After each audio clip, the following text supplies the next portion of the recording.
Like, none of us want to be in a kitchen where we're getting yelled at or screamed at. What we're more afraid of is becoming that person when we're in that position of authority, right? Like, we don't want to get things done at the expense of humiliating others, at the expense of, I don't know, like really dehumanizing people. Like yeah, I get it. We're all cooks. We're all cooks and servers. We all want people to have as magical an experience as possible in hospitality. But why do we have to treat each other like shit so that we can give customers a good experience? That's something we really, really hope to, I don't want to say change, but at least avoid internally. Like, we don't want to be that kind of company. We don't want to be that kind of kitchen. We don't have hopes to change the world, because that's beyond the scale of what we think we can achieve. But we can change it, like, even within like in our little pocket of the world. Maybe we can be more decent to each other, right? So that's a big part of what we want to do.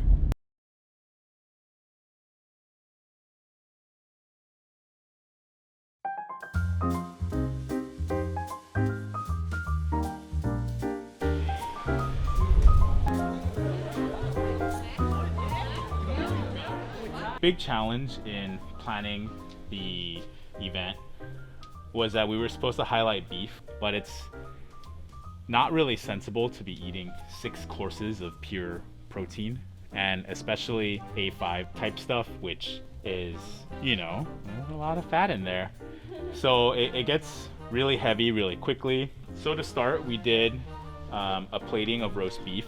What we're really trying to do is come up with uses for this fancy magic cow beef that is approachable for everyday applications at home. So big criteria for that: you shouldn't need super specialized equipment to cook it in order to eat it, and you shouldn't feel afraid that you're gonna mess it up.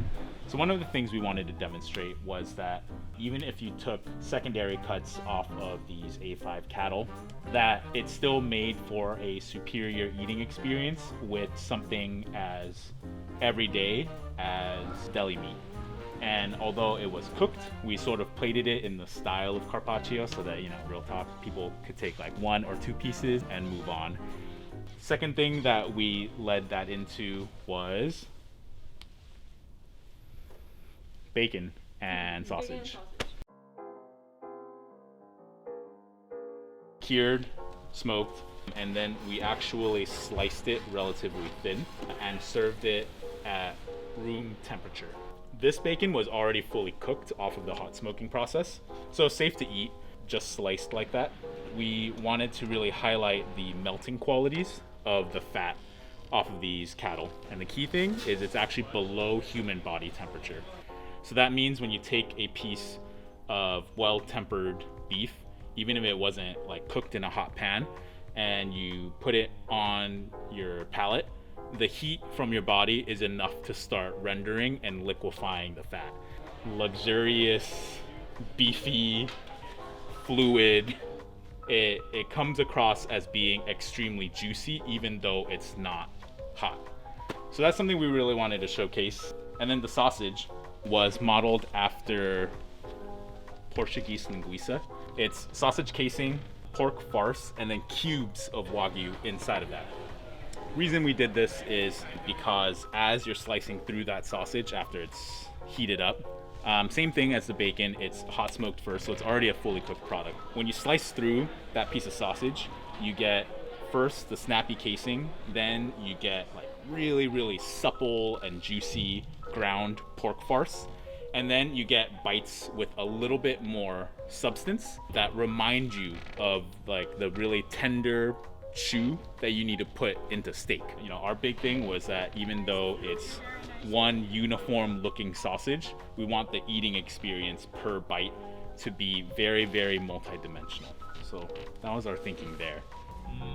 I think I started cooking in high school, actually.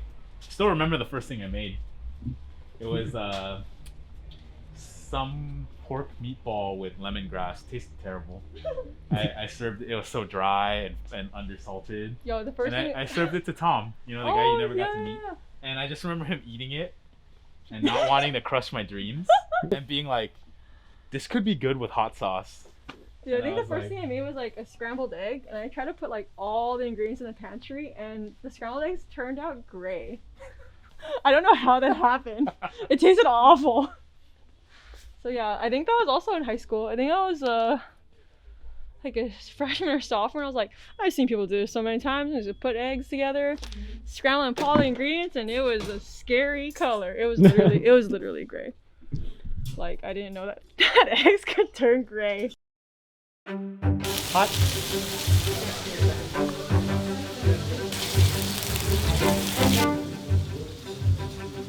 So, talking about Patagonian beef, cool thing about it was that we were given a little bit of information about the farm collective that provides the beef. They're down in Chilean Patagonia, so like bottom tip of South America type of deal. Huge pastures. Cattle are raised on grass, given a lot of time to grow, time and space. So that left us with beef that has a very undiluted flavor. From what I've been told when we've talked to friends who are well versed in butchery and animal husbandry, is that America's industrialized meat farming operation has really watered down the taste of most meats that are available at supermarkets. And eating Patagonian beef from this company was a huge reminder of how like deeply mineral forward beef really is. And it's this really strong and interesting flavor. It was an experience for us, huge learning experience, and it's something that we're excited to see if more American consumers, share our excitement to eat. Moving past Patagonian beef, we did a teriyaki bowl. A lot of times, even if people are willing to splurge on the expense of Wagyu, there's this huge looming fear that you invested all this money, you took it home, you're investing time now to cook it. Now, what happens if you mess it up?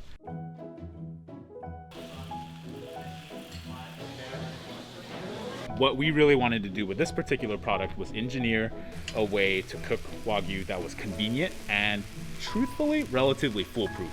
No special equipment required. It's thinly sliced steak pieces that are shingled on top of each other. And then that gets layered on a sheet of parchment so that all you have to do is pull it out from fridge, freezer, wherever you want to keep it, and then flip it onto a hot pan, pull off the sheet of parchment, let it cook for maybe about 2 minutes on one side, flip it over 10 seconds, and then it's already ready to serve.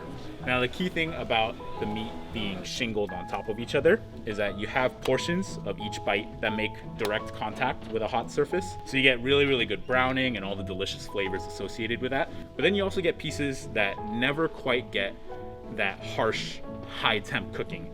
So they stay a little bit more close to medium rare.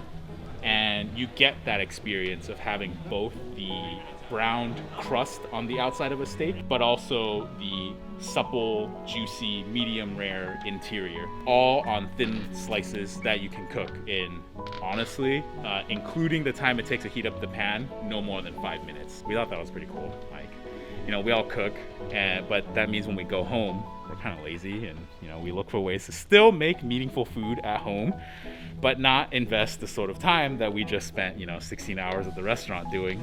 And that's the thing, right? Like, there's this beautiful thing that happens when a convenience product is also meticulously thought out so that you're not sacrificing quality at the expense of speed. And that's what that was. Have you wanted to quit before? Yeah, actually, when we had lost our jobs during COVID, like, we had actually kind of talked about just leaving the food industry altogether, just because we had essentially 2 failed restaurants under our belt. One, definitely our fault. The second one, I would say I don't think it's our fault, but it's still 2 for 2, which is not a good look. So we were kind of just grappling with the idea, is this really worth it?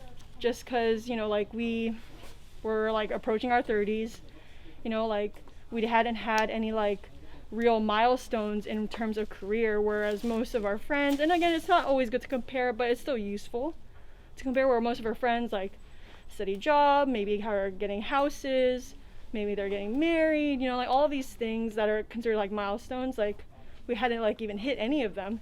So for the first like 3 to 4 months during COVID, we just vegged out. Like we were like a little depressed just because, again, we were still like figuring out, okay, we both really love food.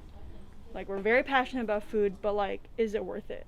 And so we thought, okay, why don't we just de-stress? So literally watch a lot of Netflix, play a lot of video games. We actually got a chance to work out again, so that's actually like the one productive thing that we did during the first couple months of COVID. But as we started to like kind of reset, reprioritize like what we wanted to do, we actually got, what was it?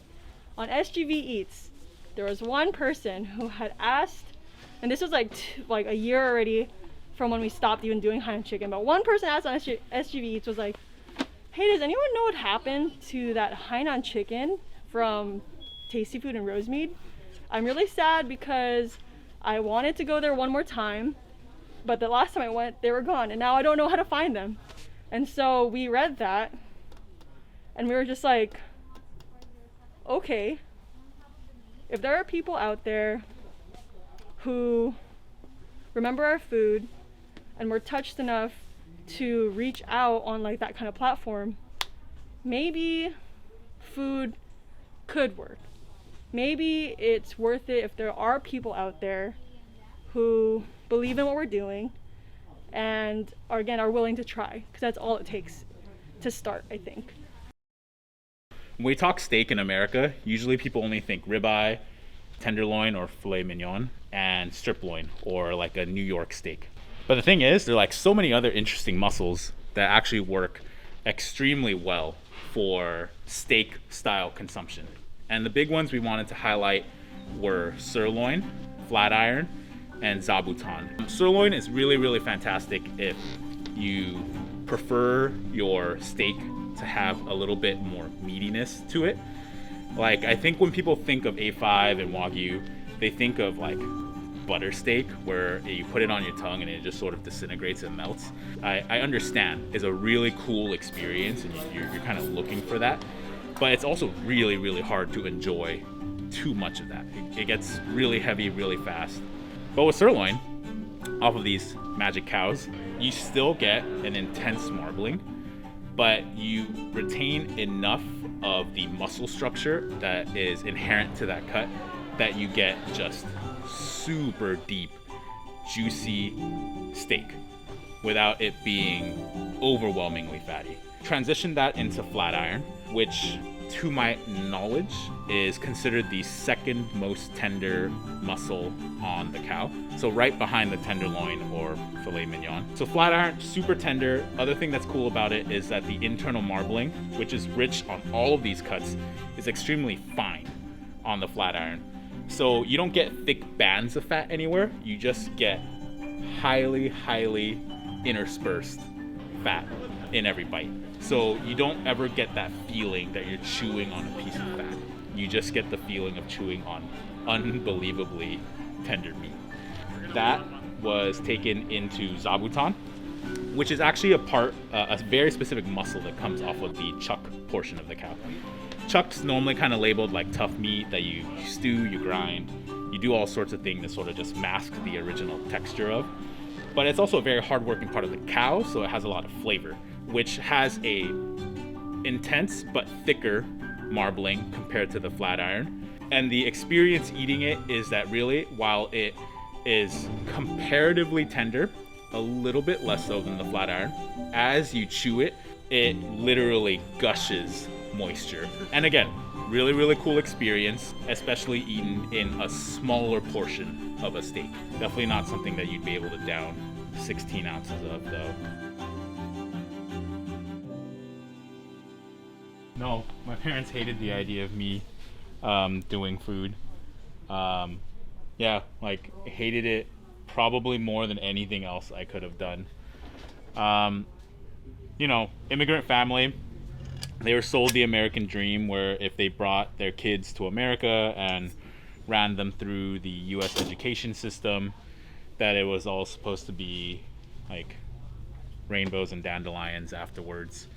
And I did that. Like, I did well in school, got into a decent college, did well there, graduated with honors, and then I told them that I wanted to cook, which did not fly well. My mom straight up told me that if I stepped foot in a kitchen that she'd kill herself, and I knew she wasn't joking. So, you know, that obviously got tabled, and I went to go do other work that was meaningful to me. At the time, I had a little bit of experience working with kids with special needs, and I found it really rewarding. So I pursued that for a short while before inevitably ran into a little bit of family crisis. My mom fell ill very suddenly and passed away. Last thing she told me was that she hoped that I would not cook for a living. So I didn't for the longest time. You know, I was grieving being useless, like all the normal stuff that comes from major family upheaval like that.